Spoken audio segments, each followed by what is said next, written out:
Hi my lovelies, welcome or welcome back to my channel. It's your girl Lacadia. I'm sure you have seen by the title of the video. Today I'm going to be giving you guys a couple of tips that has worked for me when it comes to dealing with my African mom and how warming up to liking my choices. If you haven't subscribed to the channel, please make sure to subscribe, hit the like button and drop a comment down. Let me know what your experience was and how you worked around having a strict African mom. I would love to hear your stories down below. I hope this helps somebody out there who's actually in need of this video. Thank you so much, and let's get right into the video. Well, this is not necessarily how to train an African mom. I get a lot of questions about how my mom knows about what I do, how I dress, and she's okay with it. First of all, hi, my name is Lacadia. I was born and raised in Limpopo. My mom is a Zimbabwean, and I currently live in Johannesburg, and I live with my mother. I am a grade art teacher, and I'm pursuing a career in fashion, and I am a lesbian. Fashion sounds like a good word, but it requires me to try out different outfits. It could be swimwears, lingeries, and all that kind of stuff, and publicly. Something that us black women were told that if we do that, yeah, it's not given. It's not given. It's not how shit should be. And a lesbian, I date women. Worst nightmare, right? For an African mom, that's the worst nightmare. Like, why can't I just be like other kids? Grow up, get a job, get married, have children. Typical African women. But today I'm going to be giving you guys a couple of tips of how I worked on my issues and my family issues, and how we got to where we are today, how we got to my mom being able to view my TikTok and liking my videos and not having a problem with it.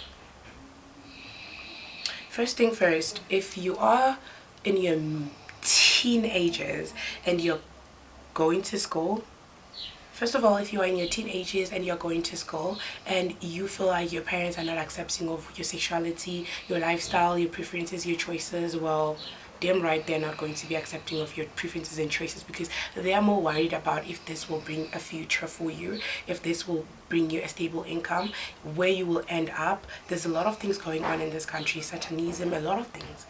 As a parent, I will also be worried. So the first step I'm going to advise you is focus on your studies.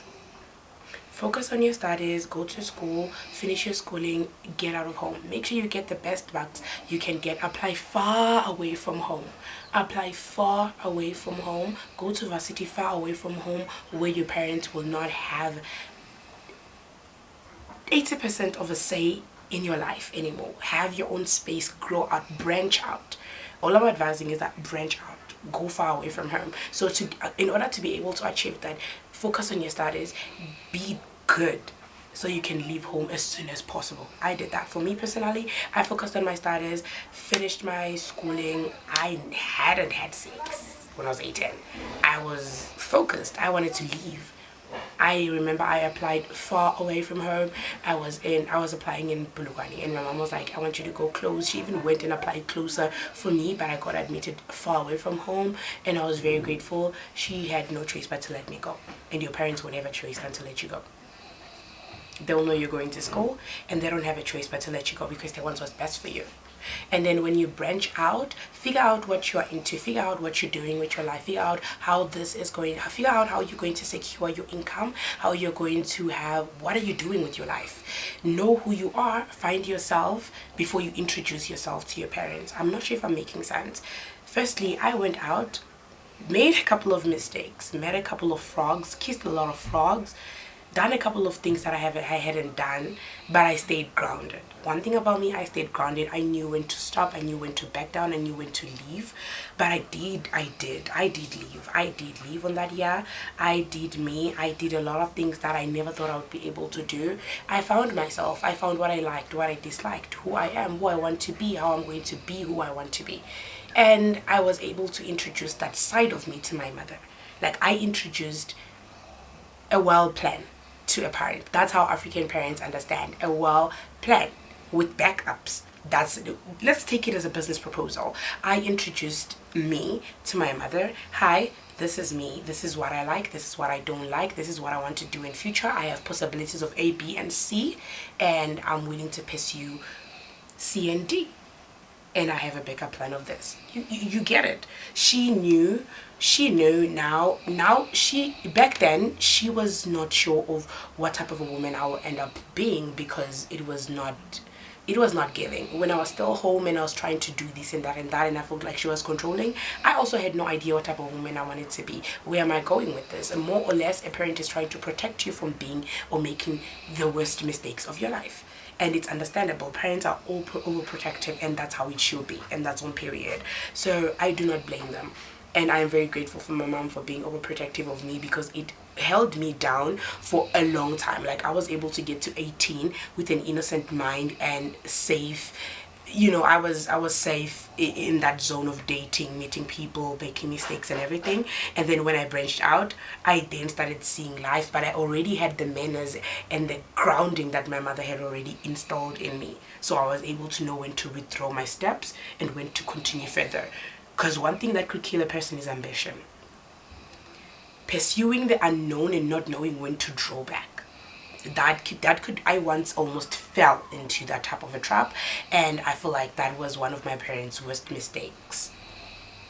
And when your parents have done or been through similar situations, and you're looking like you are potentially about to make the same mistakes that they did in their past, they try by all means to protect you, to guide you and take you out of that situation. Sometimes they need to let us leave in order to learn, but at the same time they need to have installed better values in us for us to be able to see when to withdraw and when to pursue. I don't know if I'm making any sense, but for me, this is how things worked for me. Step number one, I finished my studies, I did well, and I left home and I went for school. When I was at school, I found myself. I learned who I was. I learned what I wanted, what I did not want, who I wanted to be, and what I wanted to change about myself, what I wanted to grow about myself. And when I found myself, I was able to introduce to my parents. I was not asking them, who do I want to be? I'm no longer under your roof. I am providing for myself. I'm a growing woman, but that does not mean that I don't need you in my life, but this is who I am.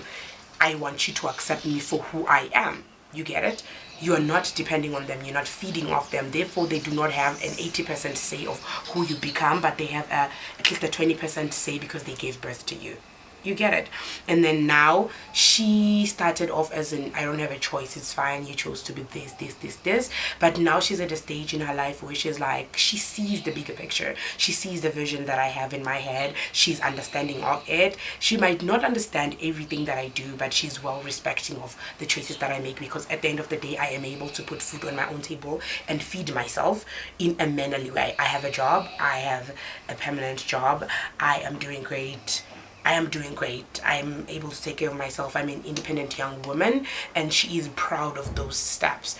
And one thing about African moms that they need to change is that they will never open up and let you know how they feel. Especially if it has to do with good things that you're doing. They need to let loose and learn to say, I am proud of you when you have achieved something. How I know that my mom is proud of me and she puts her faith in me, she knows that I am able to do anything, is when she talks to other people. When she talks to other people about me. Like, for instance, there was a lady who was like, oh my god, your room is so cute, you have bought this and this and this with less than 4 or 5 months, you're doing so great. And then my mom would be on, so I'm like, yeah, I mean, I raised her well. You can tell your parent is proud of you, but they don't really say that more often, and that's something that my mom is working on and she's learning. You see, when you are growing and you are doing good with your choices, even if she thought they were negative in the first place, but you're doing good with the choices that you made for yourself, the parent has no choice than to allow you to be who you are, because those choices that you made for yourself are actually working out better for you. My mom has become my biggest and greatest support system, and I know she's going to watch this, and I would like to say that thank you so much for being a part of my life. Thank you so much for being there for me. Thank you so much for keeping me grounded and keeping me on lockdown. I wouldn't have made it to where I am today without you. We have been through rough, heavy and high places, and I am really grateful for that. Even in my next world, even in my next life, in my next reincarnation, I will still choose you as my mother. So I hope you guys like this video. Thank you so much for staying tuned. I love you guys. I'm gonna see you guys in the next video. Deuces.